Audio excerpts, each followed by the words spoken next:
믿음이 없는 사람들에게 이 세상은 해수면을 기준으로 물 아래의 세상과 물 위의 세상으로 나누어집니다. 그러나 믿는 사람들에게는 이런 두 세상 말고 한 가지 세상이 더 있습니다.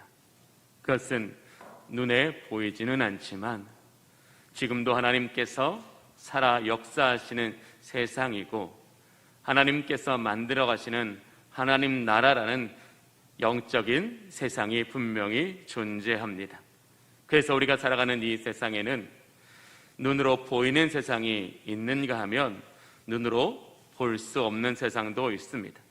이제 영상 하나를 보겠습니다.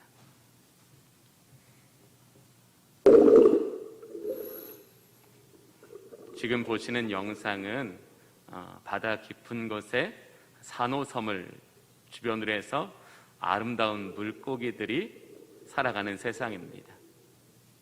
이 세상은 사람의 눈으로는 볼 수 없습니다. 사람의 눈에는 가시거리, 즉 눈으로 볼 수 있는 거리가 있기 때문에 인간의 육안으로는 바닷속 세상을 알 수 없습니다. 우리가 눈으로 볼 수 없다고 해서 바닷속 세상이 없는 것도 아름답지도 않은 것이 아닌 것처럼 우리가 살아가는 이 땅에 하나님께서 오늘도 역사하시고 만들어 가시는 영적인 세상은 분명히 존재합니다.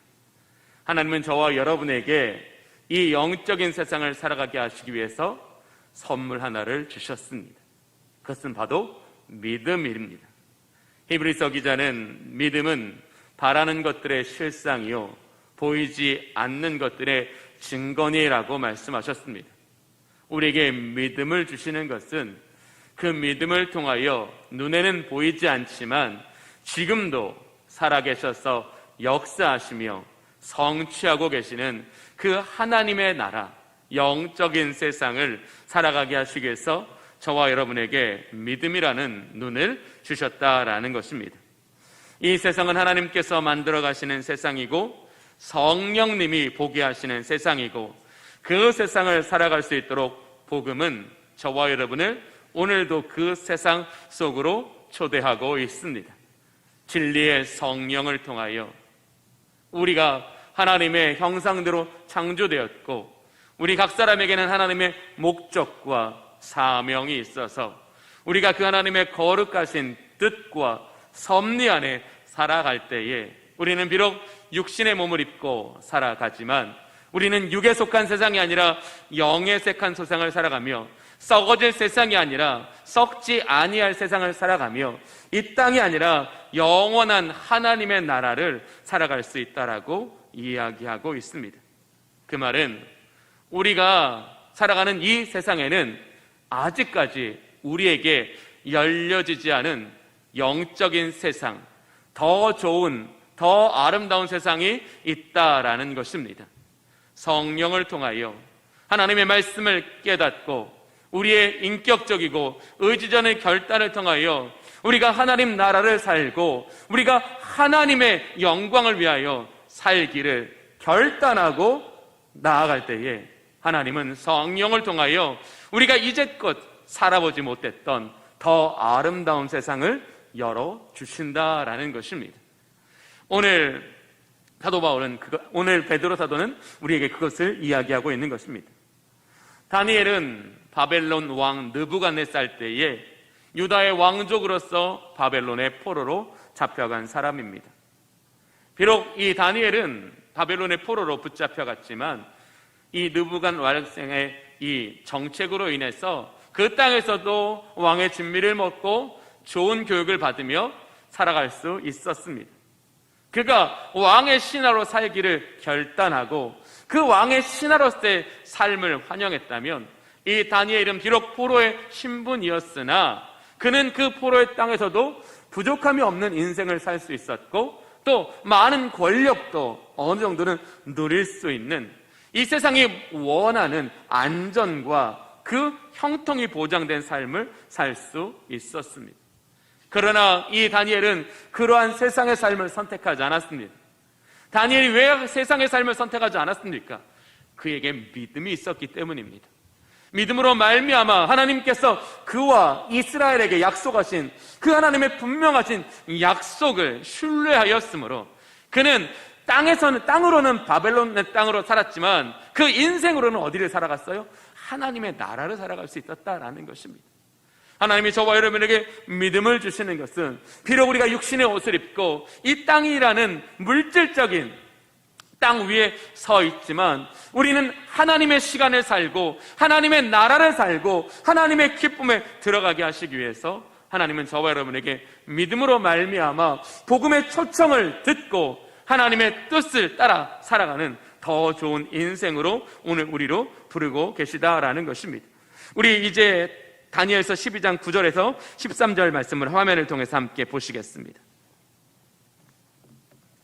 12장 9절을 읽겠습니다. 그가 이르되 다니엘아 갈지어다. 이 말은 마지막 때까지 간수하고 봉함할 것이니라. 즉 다니엘을 통해서 하나님께서 포로를 귀환하시는 그 날까지 이 하나님의 말씀을 간직하도록 그를 택하여 주셨다라는 것입니다. 즉 그가 부르신 것은 포로 귀환이라는 위대한 하나님의 사역을 위해서 부르셨지만 그를 택하신 것은 이 하나님의 말씀을 마지막 때까지 간수하고 봉합하는 일에 불러주셨다라는 거지요. 10절을 보겠습니다. 많은 사람이 연단을 받아 스스로 정결하게 하며 희귀할 것이나 악한 사람은 악을 행하리니 악한 자는 아무것도 깨닫지 못하되 오직 지혜 있는 자는 깨달으리라. 하나님께서는 비록 이스라엘 민족을 포로에 붙잡혀가게 하셨으나 그곳에서 연단을 받아 스스로 정결하게 하며 희게 된 사람에게는 그 사람에게 하나님의 약속을 깨닫게 하여 주심으로 하나님의 날을 준비하게 하신다라는 것입니다. 즉 믿음으로 말미암아 하나님의 약속을 믿는 사람은 더 좋은 세상을 기대하며 살아간다라는 겁니다. 그러나 그렇지 않은 사람, 악한 사람은 악을 행하리니 악한 자는 아무것도 깨닫지 못하리라. 하나님께서 선자를 통하여 성령을 통하여 그에게 말씀하신다 할지라도 악에 빠져 살아가는 사람, 세상에 빠져가는 살아가는 사람은 이 하나님의 놀라우신 뜻과 그 하나님의 나라를 볼 수도 알 수도 없다라는 것을 말하고 있습니다. 11절입니다. 매일 드리는 제사를 폐하며 멸망하게 할 가증할 것을 세울 때부터 1290일을 지낼 것이요. 즉 하나님의 약속에는 분명히 정한 때가 있다라는 것을 이야기하고 있습니다. 즉 우리가 이 정한 때를 믿음으로 견디면 이 정한 때가 지나가면 우리에게 어떤 하나님의 신실한 약속으로 말미암는 더 좋은 세상이 열려진다는 거지요. 12절 보겠습니다. 기다려서 1335일까지 이르는 그 사람은 복이 있으리라. 믿음으로 말미암아 하나님의 나라가 속히 오실 것을 믿고 그 날을 준비하며 그 날을 인생의 중심에 두고 살아가는 사람에게 하나님 뭘 주신다고요? 약속의 성취라는 더 좋은 복을 열어주신다라는 겁니다. 13절 보겠습니다. 너는 가서 마지막을 기다리라. 이는 내가 평안히 쉬다가 끝날에는 내 몫을 누릴 것임이니라. 하나님의 부르심과 하나님의 택하신 삶을 살아가는 자들에게 무엇이 있다고요? 그 영혼이 누릴 몫이 있다라고, 즉 하나님께서 그 영혼에게 주시는 상급이 있다라는 것을 오늘 본문을 통해서 분명하게 깨닫게 하여 주시고 있습니다. 오늘 제가 이 다니엘서 12장에서 읽은 것처럼 다니엘 동안 분명한 하나님의 부르심과 택하심을 경험한 사람이었습니다. 그가 비록 자신의 결단과 선택으로 인하여 세상의 많은 것을 보장받을 수 있었으나 그는 믿음으로써 그것을 거부했고, 믿음으로써 준비했고, 믿음으로써 그 하나님의 시간과 하나님의 역사 안에 살아갔으므로 많은 사람들, 똑같이 포로로 잡혀갔지만 그 속에서 악을 행했던 사람들이 보지 못했던 세상을 이 다니엘은 보았고 경험했고 그것을 누릴 수 있었다라는 것을 보여주고 있습니다. 같은 신분이고 같은 땅에 살지만 누군가에게는 보여지는 세상이 있고 누군가에게는 볼 수 없는 세상이 있다라는 것을 다니엘은 우리에게 이야기하고 있는 것입니다. 다니엘은 부르심과 택하심에 충성스럽게 살아갔습니다. 하나님은 그에게 그의 기도에 하나님께서 얼마나 놀랍고 완벽하도록 응답하시는가, 그 하나님의 권능을 보게 하여 주셨습니다. 하나님은 다니엘로 하여금 정말 자신의 생명의 위기 앞에서도 그의 선택이 오직 하나님이 기쁨을 따라 나아갈 수 있도록 그 마음을 감동시켜 주셨고 그 마음을 지켜 주셨습니다. 또 하나님께서는 이 다니엘이 사자의 굴에 사로잡혔을 때에 그 사자들의 입을 봉하셨고 불뭇불에 빠졌을 때에 하나님이 그를 꼭 안으심으로써 이 불뭇불에서 그를 건지시는 하나님의 은혜를 경험했습니다. 이것은 그가 믿음으로 말미암아 택하심과 부르심을 경험했기 때문에, 그것을 따라 살아갔기 때문에 그가 경험할 수 있었던 은혜이고 그가 살 수 있었던 세상이고 그가 누릴 수 있었던 하나님의 축복이었음을 우리는 깨달아야 합니다. 즉 우리가 믿는 것으로 그치지 않고 믿는 우리 각 사람에게 하나님의 택하심이 있고 하나님의 부르심이 있는데, 그 하나님의 택하심과 부르심은 우리에게 지금 우리가 눈으로는 볼 수 없지만 지금도 역사하시고 지금도 성취하시는 하나님의 더 좋은 세상을 살아가게 하시는 하나님의 은총이라는 것을 우리가 깨닫게 될 때, 우리는 이제까지 느껴보지 못했던 하나님의 은혜를, 하나님의 권능을, 하나님의 역사를 경험하는 더 좋은 세상을 살아갈 수 있다라는 것을 오늘 베드로는 저와 여러분에게 강조하고 있는 것입니다. 믿는 것으로 그치지 말라는 겁니다. 믿는 것으로 만족하지 말라는 겁니다. 우리 믿는 사람들에게 하나님은 더 좋은 세상을 열어주시기 위해서 택하심과 부르심을 주셨으니 그 택하심과 택하심의 부르심에 응답하여 우리가 믿음으로 나아갈 때에 하나님은 저와 여러분에게 우리가 상상할 수도 없을 그 놀라운 하나님의 그 나라를 열어주시겠다라는 것입니다. 오늘 본문을 보면 택하심과 부르심이라는 두 핵심 단어가 나옵니다. 성경에는요, 택하심을 두 가지로 이야기합니다. 그 첫 번째 택하심은 하나님의 자녀로서의 택하심입니다. 죄로 영원히 죽을 수밖에 없는 저와 여러분을 예수 그리스도의 그 보혈의 피로 구속하여 주시고 하나님의 자녀로 택하여 주셨습니다. 하나님의 자녀로 택하여지는 순간 우리에겐 좋은 두 가지 것을 하나님께서 주셨습니다. 첫 번째는 약속입니다. 하나님께서는 우리가 하나님의 자녀로 살아가게 될 때에 우리가 마지막 날에 천군과 천사장의 호령소리와 나팔과 함께 변한 몸으로 하나님의 나라에 들어갈 것과 그 나라에서 영생할 것이라는 분명한 약속을 주셨습니다. 그리고 하나님, 우리가 하나님의 자녀로 살아갈 때에 하나님의 놀라운 은혜의 선물들을 우리의 인생 가운데 풍성하게 누리도록 하여 주셨습니다. 저는 이렇게 한번 생각해 봤습니다. 성도들의 인생은 하나님의 선물 보따리를 푸는 시간이다.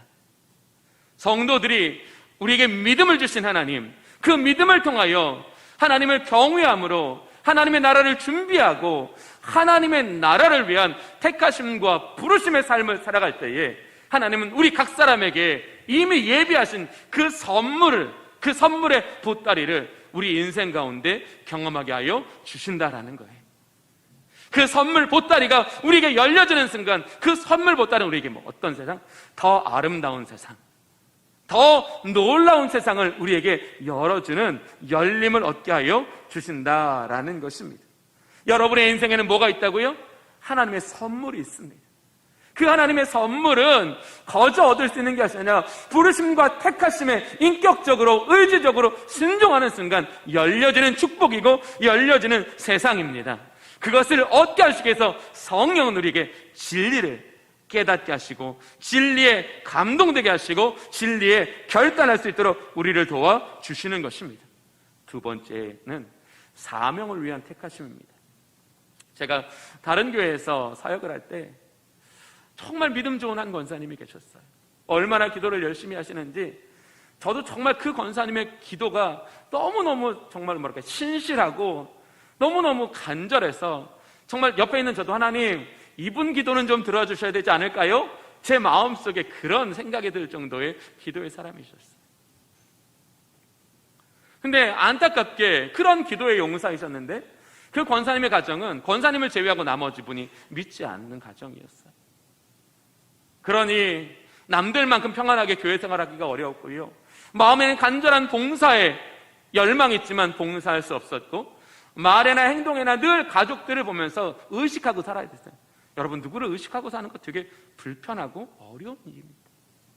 그런데 그 권사님은 그런 어려움 속에서도 남들은 그냥 편안하게 취하는 그런 일상도 가지지 못했지만, 하나님 앞에 그 가족의 이름 하나하나를 부르며 하나님 앞에 목매어 울며 기도하는 그분을 보면서 하나님께서는 우리 권사님을 이 가정을 위하여 택해 주셨구나. 정말 이 어머니라는, 이 아내라는 그것을 통해서 이 가정에 하나님의 구원이 임하고 하나님의 축복이 임하고 하나님의 나라가 임하게 하시기 위해서 하나님은 우리 권사님을 이 가정에 택하여 주셨구나.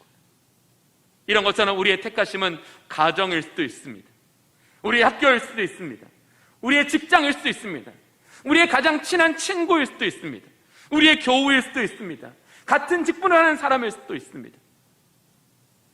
세상을 변화시킬 만한 위대한 택하심은 아닐지라도 지극히 작은 자 된 나 한 사람이 누군가 하나에게 예수의 생명이 들어가게 하고 예수의 나라를 꿈꾸게 하고 예수 그리스도로 말미암아 살아가는 인생이 된다면 그 또한 얼마나 복되고 흠모할 만한 일입니까?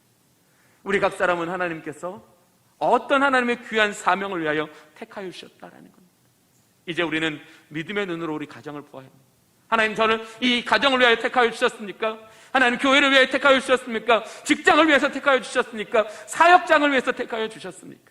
지금 우리나라도 이제는 다민족 사회가 되었지요. 얼마나 많은 외국인 노동자들이 이스트로 있습니까? 그 외국인 노동자들이 그들의 땅에 있을 때는 그 땅이 불교를 믿고 그 땅이 이슬람을 믿고 그 땅이 힌두교를 믿어서 복음을 전해드릴 수 있는 기회가 없었어요. 그런데 그들이 이제 우리나라에 들어와서 정말 우리 그리스도인들을 통하여 얼마나 하나님의 복음을 들을 수 있게 되었습니까? 그리스도의 사랑을 경험할 수 있게 되었습니까? 우리는 그렇게 정말로 이 외국인 노동자들을 통해서도 우리가 하나님의 생명의 복음을 전할 수 있고 하나님의 사랑을 나눌 수 있다는 것을 깨달아야 돼요. 즉 우리는 하나님이 우리를 불러 세우신 그곳에 하나님의 택하심이 있고 그 하나님의 택하심을 위하여 우리가 하나님의 뜻을 따라 나아갈 때에 하나님께서는 우리가 서 있는 그곳에, 우리가 일하는 그곳에, 우리가 살아나가는 그곳에 하나님께서 기도의 문을 열어주실 것이고 은혜의 문을 열어주실 것이고 성령의 문을 열어주실 거라는 겁니다.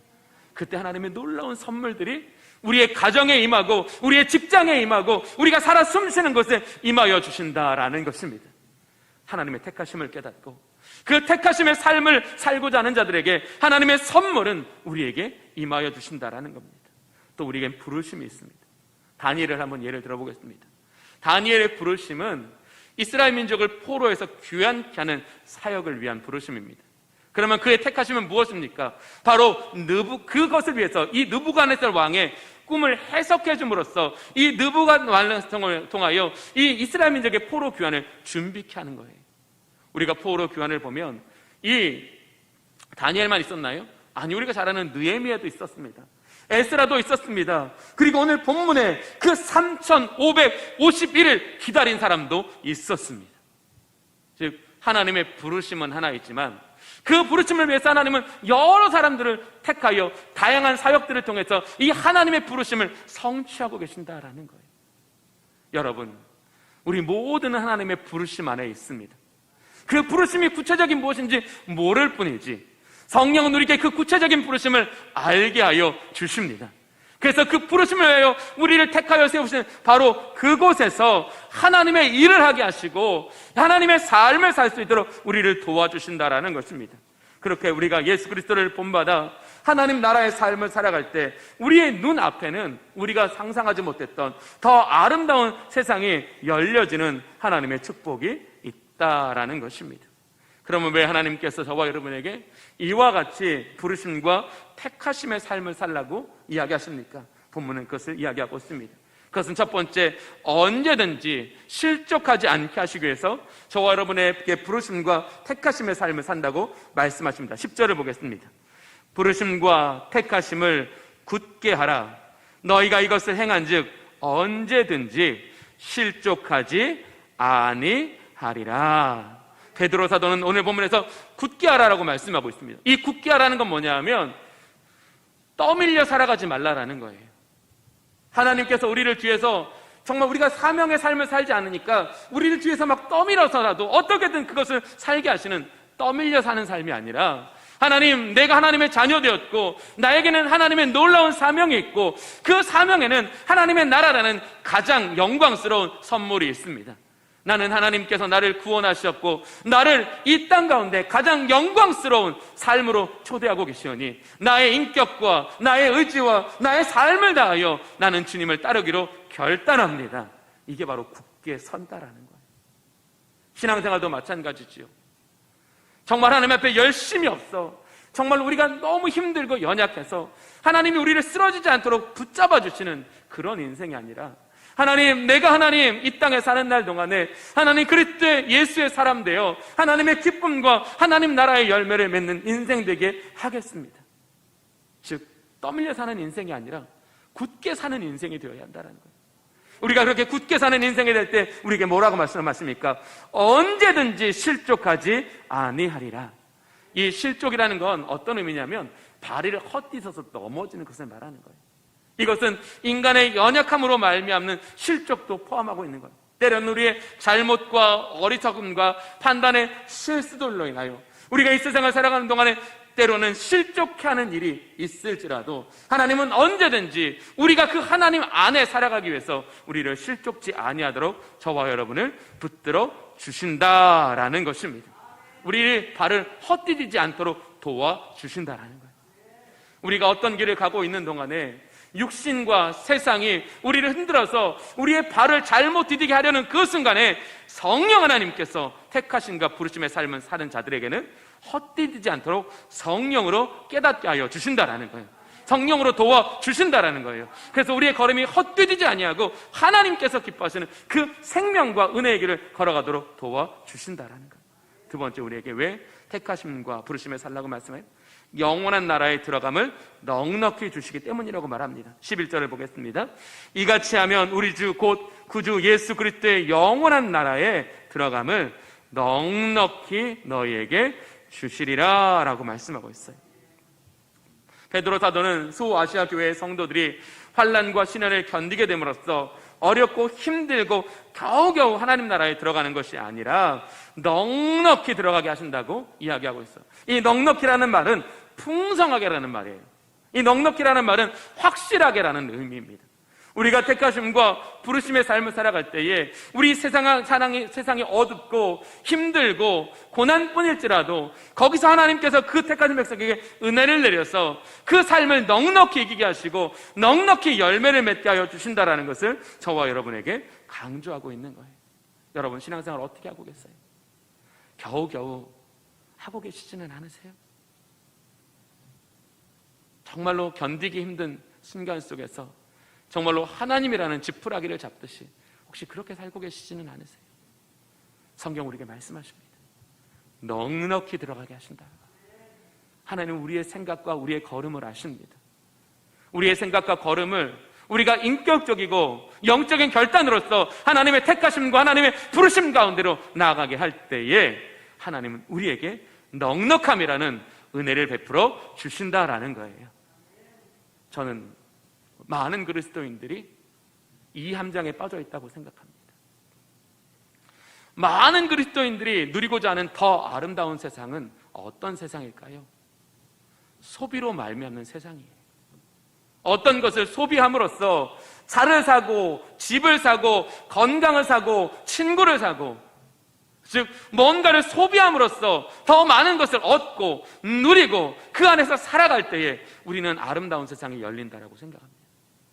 그래서 늘 우리가 소비할 수 있는 것들을 벌고 거기에 삶을 모두 빼앗기고 살아간다. 혹시 여러분들도 여러분이 살아가고자 하는 세상이 그런 세상 아니십니까?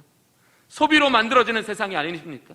만약에 이 세상이 소비로 말미암아 더 아름다운 세상을 살아갈 수 있다면 갑부들은 근심이 없어야 됩니다. 죄를 저질러서는 안 됩니다. 그들은 항상 인격적이고 항상 더 좋은 생각을 해야 돼요. 왜? 넉넉하니까요. 넉넉하니까 근심이 없지요, 불편함이 없지요, 좋은 것 배우지요. 그러면 그 사람의 생각은 발라야 돼요. 그 사람의 마음은 어두워지지 않아야 돼요. 그러나 우리가 대중매체에서 헤드라인을 장착하는 사람들은 평범한 사람들이 아니에요. 다 그와 같은 사람들이에요. 때로는 좋은 기사로 그들이 나오지만 10중에 9은 나쁜 기사로 나옵니다. 여러분들이 소비로 이루려는 아름다운 세상은 결코 여러분을 아름다운 인생으로 이끌어가지 않습니다. 우리가 정말로 아름다운 세상을 살아가기 위해서 그 아름다운 세상은 존재로 살아가는 겁니다. 우리의 존재가 하나님의 택하심과 하나님의 부르심을 따라갈 때에 성령이 우리에게 하나님의 나라를 열어주신다라는 겁니다. 우리의 인생 가운데 하나님의 나라가 열려지는 순간, 아, 이곳에 더 좋은 세상이 있구나. 우리가 물속은요, 눈으로 볼 수 없어요. 맨눈으로. 왜? 염도를 가지고 있기 때문에 이 눈으로 보면 아주 조금은 볼 수 있지만 결국 이 눈에 이상이 생겨서 그 아름다움을 볼 수 없어요. 그러면 어떻게 해요? 수경을 끼고 물이 안에 들어와서 우리의 망막과 우리의 실신경을 건드리지 않는 이 수경을 끼고 보면 이 세상이 얼마나 아름다운지, 그 안에 더 넓은 세상이 있는 것을 볼 수 있는 것처럼 우리가 성령을 통해 보게 된다면 저와 여러분의 앞에는 그런 세상이 지금 열어져 있다라는 것입니다. 성령을 통해서 오늘 우리에게 주시고자 하는 은총은 바로 그거예요. 하나님께서 열어놓으신 그 세상을 보게 하시는 거예요. 그 세상을 어떻게 우리가 들어갈 수 있어요? 택하심과 부르심으로 들어갈 수 있다라는 거예요. 그 택하심과 부르심을 따라 그 세상으로 들어가는 순간 우리는 더 좋은 세상이 우리에게 열려지고 그 더 좋은 세상에서 우리에게 세상에 줄 수 없는 하나님의 축복을 경험하는 은혜를 누리게 하여 주신다라는 것입니다. 사랑하는 우리 주님의 성도 여러분, 어떤 세상을 살기를 원하십니까? 소비의 세상을 살기를 원하십니까? 존재의 세상을 살아가기를 원하십니까? 소비의 세상은 여러분을 결국에는 썩게 만들 것입니다. 그러나 택하심과 부르심으로 열려지는 더 아름다운 세계는 여러분의 믿음을 도와줄 것이며 여러분의 성품을 변화시킬 것이며 여러분의 인생을 정금과 같게 하여 주실 것입니다. 오늘 하나님 여러분에게 선택하라고 말씀하십니다. 여러분 무엇을 선택하시겠습니까? 소비의 세상을 선택하시겠습니까? 존재의 세상을 선택하시겠습니까? 오늘 성령께서 여러분에게 더 좋은 하나님의 나라를 선택할 수 있는 은혜를 베풀어 주시기를 간절히 원합니다. 기도하겠습니다. 좋으신 아버지 하나님, 우리가 바라고 소망하는 세상이 소비의 세상이었다면, 썩어질 세상이었다면 주여 우리의 마음을 도와 주시옵소서. 하나님, 우리에게 썩어질 것과 함께 영원한 사망에 들어가지 않게 하시기 위하여 그 아들을 십자가에 내어주셨고 그 십자가의 보혈로 우리를 구속하여 주셨음을 깨닫게 하여 주시옵소서. 구원하신 우리들에게 택하심과 부르심을 주시어서 하나님 나라라는 더 아름다운 세상을 살게 하여 주심에 감사를 드립니다. 하나님, 요셉이 그랬던 것처럼, 다니엘이 그랬던 것처럼, 바울이 그랬던 것처럼 택하심과 부르심을 통하여 비록 육신의 몸을 입고 살아가지만 하나님의 나라라는, 하나님의 세상이라는 더 아름다운 세상을 경험하며 살아가는 우리 모든 주님의 성도들 되게 하여 주시옵소서. 예수 그리스도의 이름으로 기도하옵나이다. 아멘.